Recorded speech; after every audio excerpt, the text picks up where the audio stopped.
के 18,000 श्लोकों में जो सर्वप्रथम पहले नंबर का श्लोक है उसको हम सब सुनते ही रहते हैं और अन्य कथाकारों के मुख से उसका अर्थ भी जानते हैं। लेकिन आज उसी श्लोक का अर्थ मात्र इस एक वीडियो के माध्यम से और थोड़े सूक्ष्म रूप में और अधिक अर्थ बताने की हम कोशिश करेंगे। और ऐसी ही छोटी छोटी वीडियो भागवत से जुड़ी हुई, जैसे अजामिल प्रसंग, प्रहलाद चरित्र, वामन चरित्र इत्यादियों की कथा हम छोटे छोटे प्रसंग में आप तक पहुंचाने की कृपा करेंगे। यहाँ से भागवत जी में हम प्रवेश करने से पहले इस वीडियो के माध्यम से श्रीमद् भागवत कथा के प्रथम श्लोक के विषय में जानते हैं। उसके बाद आप इस वीडियो को ज़्यादा से ज़्यादा श्रवण करें, ज़्यादा से ज़्यादा शेयर करें और हमारे चैनल को भी सब्सक्राइब करें।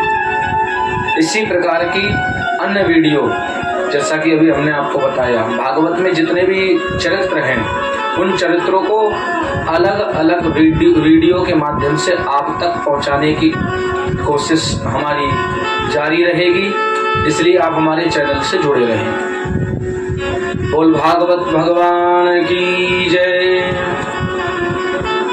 भागवत कथा के 18,000 श्लोकों में सबसे प्रथम श्लोक जो है उसको हम पहले श्रवण करते हैं। सच्चिदानंद रूपाय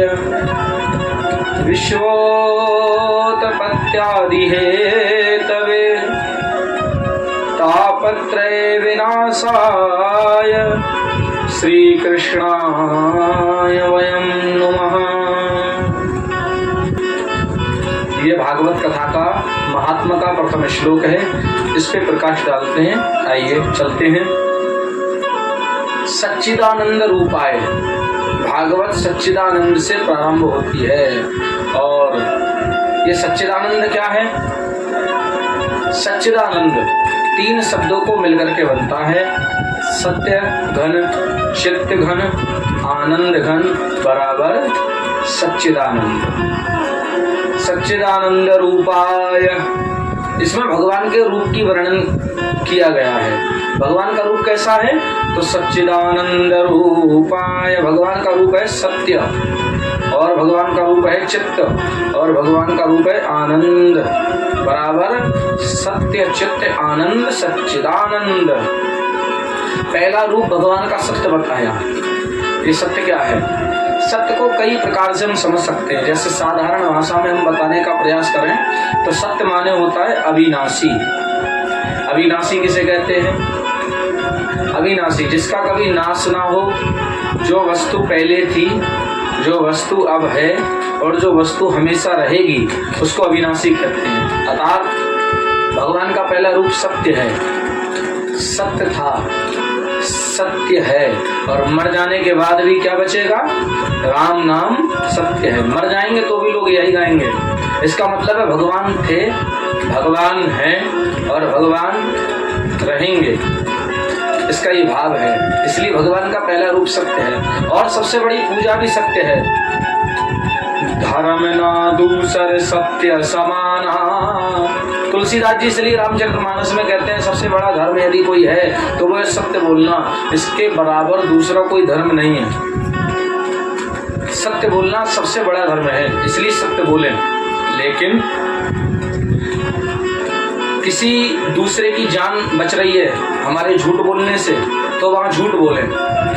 और हमारे झूठ बोलने से किसी अन्य का भला हो रहा है, किसी दीन दुखी का भला हो रहा है, तो वहाँ झूठ बोल लें, यहाँ कोई पाप नहीं।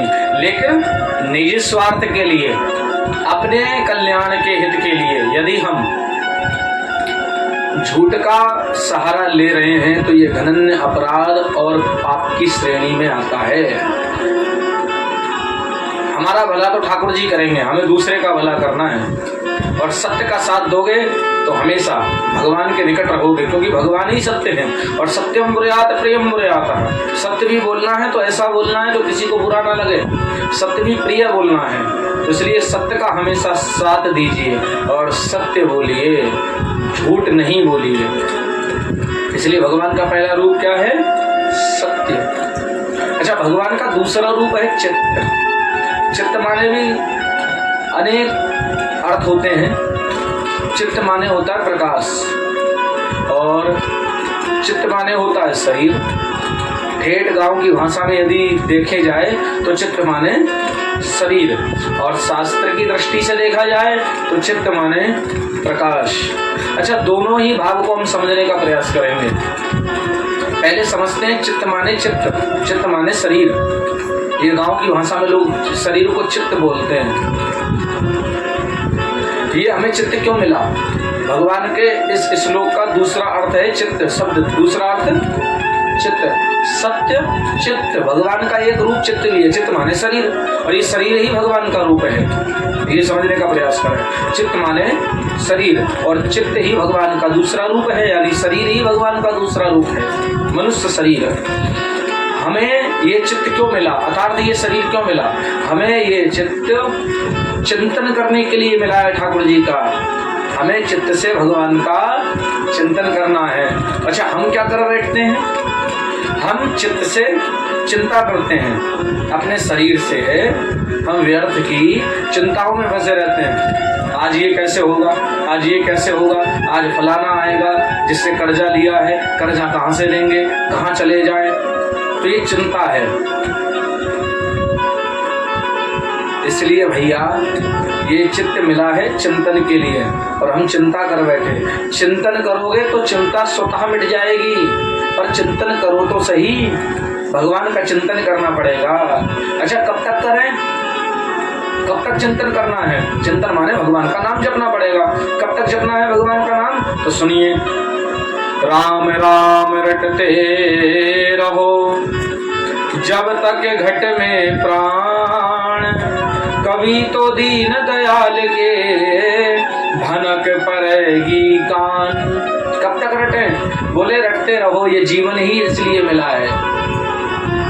रटते रहो भगवान का नाम। ऋषभदेव अपने 100 बच्चों को यही ज्ञान दे रहे हैं। ना हम देहो देश दिमाम सर्वोदय विनित्यज्यम तज्य संसार वासनम।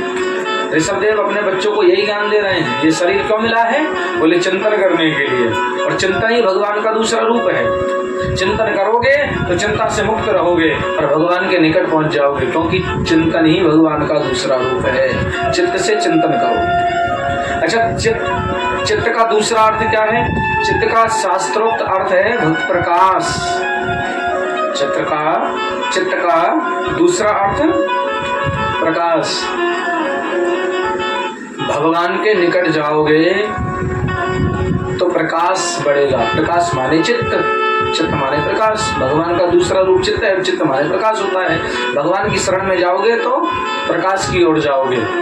और अभी कहाँ जा रहे हो? अभी हमारा जीवन अंधेरे में है।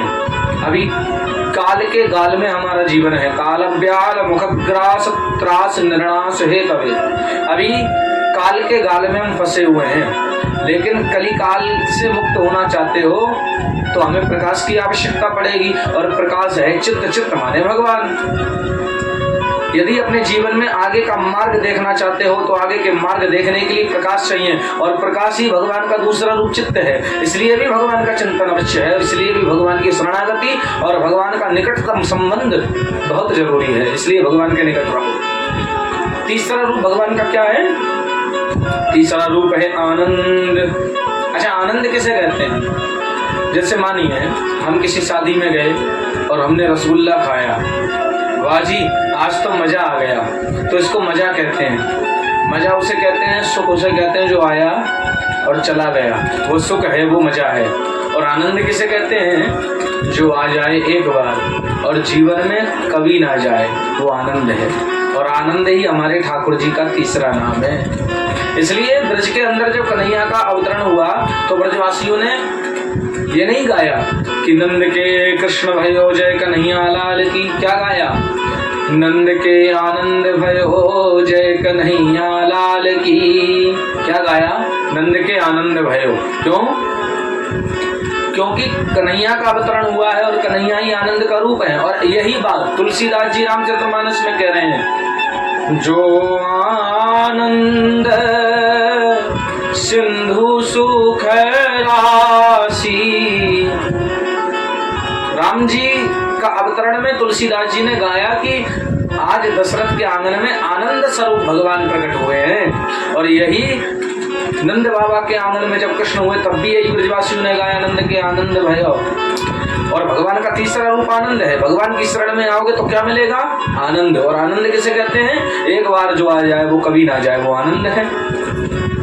सुख उसे कहते हैं जो आ जाए और चला जाए। हम भगवान से क्या मांगते हैं? सुख मांगते हैं। और भगवान सुख देते भी हैं, लेकिन सुख आता चला जाता, क्योंकि सुख कभी किसी का संग नहीं है। क्योंकि हम जिस संसार में रह रहे हैं, संसार का नाम ही दुखालय है। दुखालय, तो दुखालय में तो दुख ही मिलेगा ना, सुख नहीं मिलेगा। सुख मिलेगा पर तत्क्षण के लिए, जो आएगा वो चला जाएगा। और आनंद मिल गया तो भैया कभी जाने वाला नहीं है। इसलिए आनंद की प्राप्ति करनी है तो भगवान की शरण में आओ।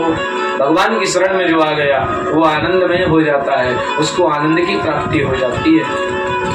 ये तीन स्वरूप भगवान के हैं, सत्य, चित्त, आनंद।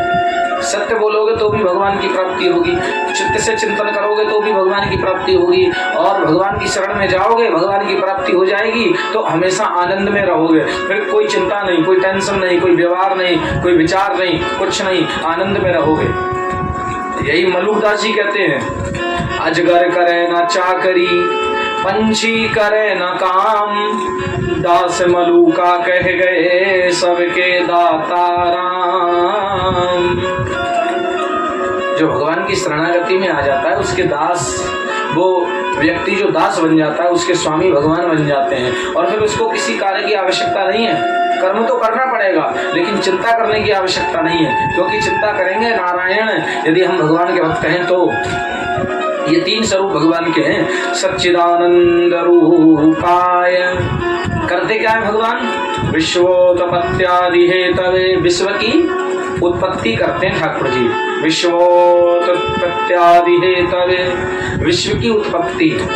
हमें कौन बनाता है? माता और पिता में इतनी सामर्थ्य नहीं है जो हमें जन्म दे सके। माता पिता का तो संसार का संबंध है, लेकिन भगवान ही हमें माँ के गर्भ में 9 महीने तक, उस अंधेरे गर्भ में 9 महीने तक भगवान हमें शरीर की संरचना प्राप्त कराते हैं। विश्वोत्पत्त्यादि हेतवे, भगवान ही हमें बनाते हैं। और तापत्रय विनाशाय, और भगवान करते क्या है? तापत्रय विनाशाय, तापों का विनाश करते हैं। तापत्रय विनाशाय, विनाशाय माने विनाश करते हैं किसका?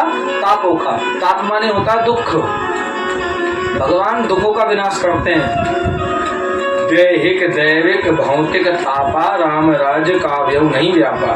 भगवान की कथा और भगवान का नाम दुखों का विनाश करते हैं। इसलिए भगवान की शरणागति में आओ और ऐसे भगवान को हम बारंबार श्री कृष्णाय वयम नमः, हम बारंबार नमन करते हैं और प्रणाम करते हैं। कई लोग कहते हैं भागवत जी में राधा नहीं है, खाली कृष्ण का नाम है। तो सुनिए, राधा तो है, राधा का नाम भी है, पर छुपे हुए स्वरूप में। क्योंकि सुखदेव जी अगर राधा उच्चारण कर देते तो समाधि लग जाती, और समाधि लग जाती तो राजा परीक्षित को 7 दिन में मुक्ति के लिए कथा कौन सुनाता। इसलिए सुखदेव ने सर्वेश्वरी जी का नाम तो लिया पर गुप्त रूप में लिया। और समझिए, यहाँ श्लोक में अंत की लाइन को पढ़ो तो क्या लिखा है? श्री कृष्णाय वयम नमः। तो श्री माने राधा ही है, राधा कृष्णाय वयम नमः। इसका ये अर्थ है, हम राधा और कृष्ण को प्रणाम कर रहे हैं, यही इसका अर्थ है। ये प्रथम श्लोक भागवत जी का हमने आपको सुनाया और इसका अर्थ समझाने का प्रयास किया। कोई गलती हुई हो तो अपना बालक समझ के क्षमा करें, और हमारे चैनल से आप ज़्यादा से ज़्यादा जुड़ें। और किस प्रकार की आप वीडियो पसंद करते हैं हमें कमेंट में अवश्य भेजें। उसी प्रकार की धार्मिक वीडियो आप तक पहुंचाएंगे। और कोई प्रश्न हो तो भी आप कमेंट बॉक्स में लिख सकते हैं। सभी को जय श्रीमन नारायण, राधे राधे।